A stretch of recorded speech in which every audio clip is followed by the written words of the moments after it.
Bonjour à tous et bienvenue au cœur de Springfield. Depuis ses débuts en 1989, les Simpsons, cette famille délurée, a conquis le cœur de millions de fans à travers le monde grâce à son humour incisif, ses personnages mémorables et ses innombrables références culturelles. Et même plus, ses prédictions qui en ont scotché plus d'un. Pourquoi sont-ils jaunes? Pourquoi s'appellent-ils comme ça? Comment sont-ils créés? Et comment ont-ils réussi à gagner le cœur du public? Prenez un donut ou une bière et installez-vous confortablement. Je vous raconte tout ça. 24 sur 2, troisième.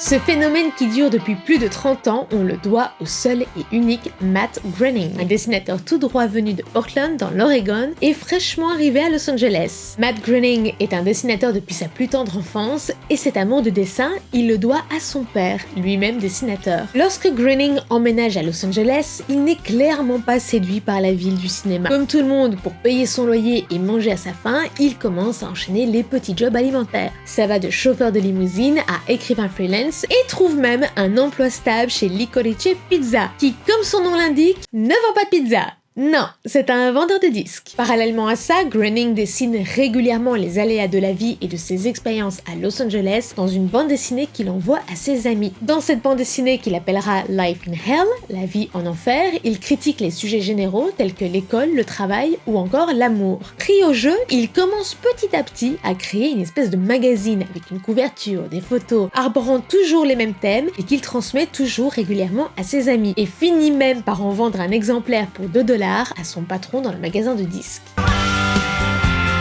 Un jour, alors qu'il entre dans le magasin, un éditeur du magazine Wet tombe sur la fameuse BD. Séduit, il propose à Groening de paraître dans le magazine pour lequel il travaille. Et voyant ça comme une chouette opportunité, Groening n'hésite évidemment pas et saisit la chance. Par la suite, la BD est reprise par le Los Angeles Reader. Et peu de temps après, c'est James L. Brooks, producteur exécutif de l'émission comique Tracy Ullman Show, une émission qui présentait un mélange de sketchs comiques, de parodies de célébrités et de performances musicales. James L. Brooks reçoit pour son anniversaire de la part de l'une de ses collègues une BD, The Los Angeles Way of Death, dessinée par Groening lui-même. Le producteur adore et décide de contacter Groening pour lui proposer d'adapter sa BD, Life in Hell, en mini-sketch comique d'1 minute maximum à diffuser dans le Tracy Ullman Show. Ce cher Groening commence à monter les échelons doucement mais sûrement à l'air de rien. Mais lors de sa rencontre avec Brooks, Groening réalise très vite qu'adapter sa BD au petit écran, ça signifie pour lui d'en perdre malheureusement les droits. Et ça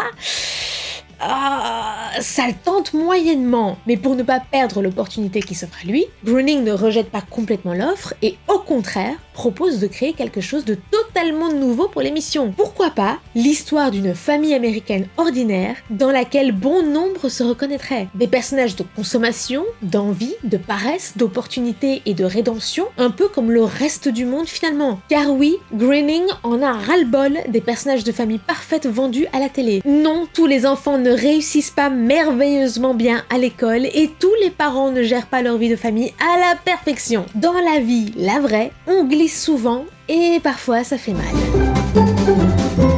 C'est donc en 1987 que la famille Simpson rencontre le public américain. Le premier épisode donne le ton, les personnages sont déjà là, les caractéristiques leur ressemblent à peu près, même si elles vont se définir plus précisément plus tard, et l'humour qui fait grincer des dents est déjà présent. Alors qu'ils couchent leurs enfants au lit, au lieu d'agir comme de bons parents qui les rassurent et les calment pour leur offrir la meilleure nuit de repos possible, ils les traumatisent plus qu'autre chose. Rock-a-bye, baby, in the treetop. When the wind blows, the cradle will rock. When the bough breaks, the cradle will fall. And down will come baby, cradle and all. à tel point qu'ils finissent avec leurs 3 enfants mortifiés dans leur lit. Dans ces premiers épisodes, on peut déjà reconnaître les prémices des personnages qu'on connaît si bien. Bart est un fauteur de troubles et son père gère très mal ses émotions. Le pari est risqué, mais ça prend. Chaque semaine, le public est absolument ravi de retrouver les 5 membres de la famille Simpson. Face au succès, James L. Brooks dit à Matt Groening que ce serait probablement une bonne idée d'en faire une série à diffuser directement sans passer par une émission télé. Brooks le sait, Groening rêve d'avoir sa série diffusée sur une chaîne en heure de grande audience. Alors c'est parti, la machine est en route. Brooks en discute avec la Fox et en même temps met Matt Groening en contact avec Sam Simon, un scénariste et producteur américain avec qui il a l'habitude de travailler depuis de très longues années, car en conviant Sam Simon au projet, Brooks sait qu'il apportera la touche qui manque à la série, la création des personnages secondaires et les références à la pop culture. Ni une ni deux, tout le monde suit le projet, et le 17 décembre 1989, le premier épisode des Simpsons sort officiellement à la télévision. Et pour trouver l'inspiration de cette série loufoque, Matt Groening n'a pas été bien loin. Les personnages principaux de la famille sont nommés selon les propres membres de sa famille. Ainsi, Homer est prénommé d'après son père, Homer, inspiré d'un poète grec.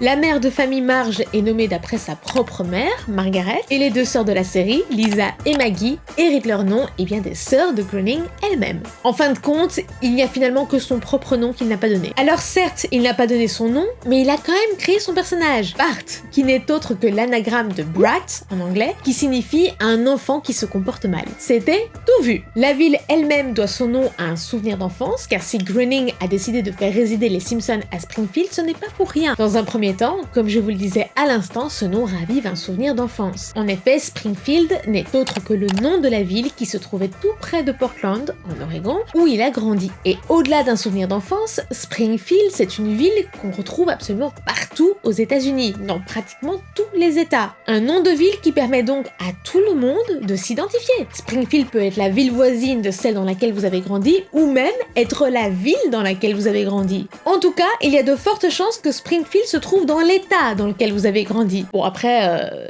si vous avez grandi aux États-Unis, évidemment. Pour nous, c'est... bon... Enfin, mais pas des moindres, Springfield c'est également le nom de la ville où habite la famille de la série Father Knows Best, une série des années 50 qui relate la vie d'une famille de classe moyenne qui vit elle aussi à Springfield, mais on ne sait pas véritablement où exactement. Quant au nom des personnages secondaires, ils sont également issus de la réalité puisque l'auteur s'est tout simplement inspiré des noms de rues de son enfance. Et la propre adresse des Simpsons est inspirée de l'adresse de la maison d'enfance de l'auteur, à laquelle il n'a changé que le numéro. Finalement, on va peut-être parfois chercher l'inspiration un peu trop loin, non ?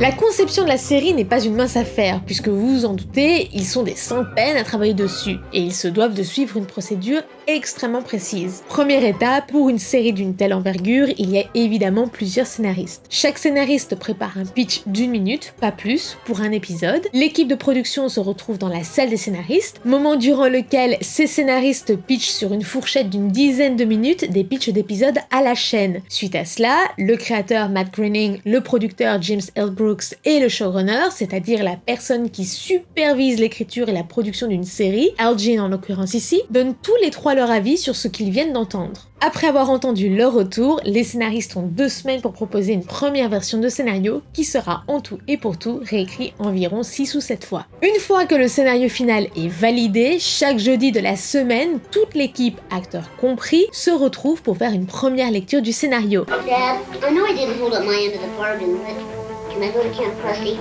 Yeah, sure. I didn't want you hanging around all summer anyway. Et c'est maintenant que les étapes s'enchaînent. Step 1 is storyboard. From storyboard comes layout. From layout, we do what's called an animatic. Once that's approved, we get prepared to ship overseas. Before we do that, we do what's called exposure sheets. Then we ship overseas to Korea. In Korea, they do the finished animation, Xerox, painting, and camera. It comes back here, we call retakes if need be, and then it's sent back to Gracie where they do the sound effects, the music, and mix the voices down. The whole process that I've just described takes anywhere from 5 to 7 months. From the time we get the script to the time you see it on the air. Le lundi qui suit la lecture du scénario, les acteurs enregistrent leur voix et contrairement à ce qu'on pourrait croire, ils les enregistrent tous un à la fois, séparément, et non tous ensemble dans la même pièce. L'épisode est ensuite proposé à un réalisateur qui prend toutes les prochaines étapes en charge, c'est lui qui supervise toutes les étapes en somme. Le scénario est adapté en storyboard et le réalisateur, le producteur et les scénaristes se rassemblent encore une fois pour voir si le storyboard tient la route. Que ce soit par exemple en modifiant des scènes ou en inventant tout simplement des nouvelles. Parallèlement à ça, le scénario est déjà passé en phase d'animation, une phase qui a lieu en général entre février et avril à chaque nouvelle saison de la série. Pour tenter de sauver un maximum l'animation qui a potentiellement déjà été créée, les storyboarders se calent un maximum dessus. Par exemple, imaginons que dans une scène, Homer se trouve d'un côté de la pièce, dit une réplique et grâce à cette réplique se retrouve de l'autre côté de la pièce. Imaginons maintenant qu'après la révision du storyboard, la réplique a sauté, parce que soit elle ne marchait pas, ou elle ne plaisait pas, tout simplement. Le changement de position d'Homer ne fait plus sens. Pour justifier ça, le storyboarder va inclure un insert rapide sur une réaction de Bart ou de Lisa, et paf, justifier qu'entre-temps, Homer a marché jusqu'à l'autre côté de la pièce. Une fois que le storyboard est révisé, l'équipe passe à la mise en page, c'est-à-dire l'interprétation des personnages, le cadrage des plans, etc. Un peu comme un véritable film en live action. Cette phase prend entre 1 mois et 1 mois et demi de travail au total. Every new element that doesn't exist in our library already has to be designed. Now this gentleman here is doing background layout. He's doing a background design. And from this background layout, the character layout artist will place the characters in the key poses for each shot. Dès que la mise en page est terminée, elle est envoyée au timer, au chronométreur si vous préférez, qui a l'un des jobs les plus importants de la chaîne, rédiger la feuille d'exposition, c'est-à-dire la feuille destinée à la société d'animation qui va créer l'épisode, feuille qui indique avec précision comment interpréter et comment appliquer le travail de la mise en page, ce qui doit être animé et comment, les sons pour qu'ils correspondent à la bouche, etc., etc., etc. Le rôle suivant est aussi un rôle absolument magique, celui de Peter Gave, qui est le print. Son rôle? Il imprime tous les documents dont on vient justement de parler et les envoie en Corée du Sud dans la société Acom qui s'occupe de l'animation avec près de 120 animateurs pour 3 mois de travail au total. Ah ça c'est un job à ne pas négliger. Imprimer, envoyer. À noter que si les scènes sont considérées comme trop compliquées, s'il y a par exemple trop de personnages dedans ou que la scène est trop rapide, alors le travail d'animation est confié à une équipe en interne aux États-Unis. Une fois le travail terminé, la société en Corée du Sud renvoie une première version en couleur. La même équipe de production se réunit à nouveau et vérifie si tout correspond bien. Si pas et qu'ils ont encore un petit peu de temps devant eux, ils renvoient le travail vers Acom. Si pas mais qu'ils n'ont plus assez de temps devant eux, ils effectuent les modifications en interne encore une fois. Alors on pourrait se demander, mais pourquoi est-ce qu'ils envoient le travail d'animation en Corée du Sud, puisque chez eux, ils ont les compétences pour le faire? Alors il n'y a pas de réponse toute faite à la question, mais on peut s'imaginer que c'est peut-être une question financière. En effet, la société en Corée du Sud leur coûte 1/3 de ce que ça leur coûterait pour le même travail aux États-Unis. Enfin, une fois que l'animation est terminée, sont ensuite créées la musique et les bruits sonores, et puis tout ceci est donné à un monteur qui assemble tout, on passe au mixage, et l'épisode est envoyé à la Fox.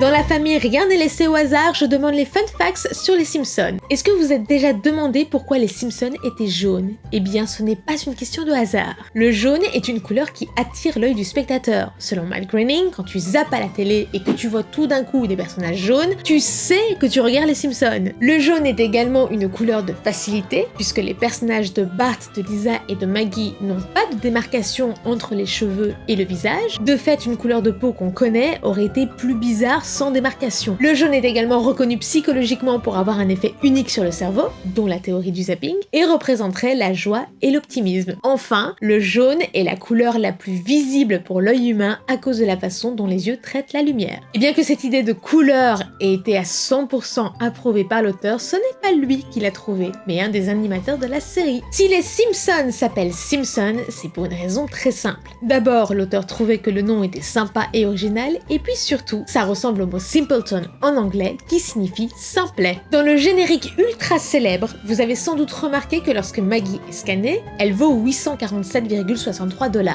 Perso, je me souviens que c'était une info qui a provoqué des débats dans la cour de l'école quand j'étais enfant. Attends, quoi, elle vaut vraiment que ça la gamine? Eh bien figurez-vous que le montant n'est pas non plus un hasard, puisque 847,63 $, c'était le coût par mois pour élever un bébé en 1989, date à laquelle la série a été diffusée pour ceux qui ne suivent pas dans le fond. Le code du casier de Bart Simpson à l'école est 36 24 36. 36, 24, 36. C'est pas un hasard non plus. 36 24 36 en inches, donc 90 60 90 en centimètres pour nous, sont les mensurations idéales de la femme depuis les années 60. Une silhouette dite en sablier. Je terminerai cette vidéo sur cette information très sympathique, mais avant ça, c'est le moment de vous rappeler de vous abonner à la chaîne si vous ne l'êtes pas encore, et je sais que vous êtes nombreux à ne pas l'être. Avez-vous déjà remarqué que les cheveux et l'oreille d'Homer Simpson forment les initiales MG? Vous avez compris la ref? Si vous êtes resté jusqu'ici dans la vidéo, je vous invite à m'écrire mensuration dans les commentaires. On se retrouve tout de suite pour le prochain vote, puis moi je vous dis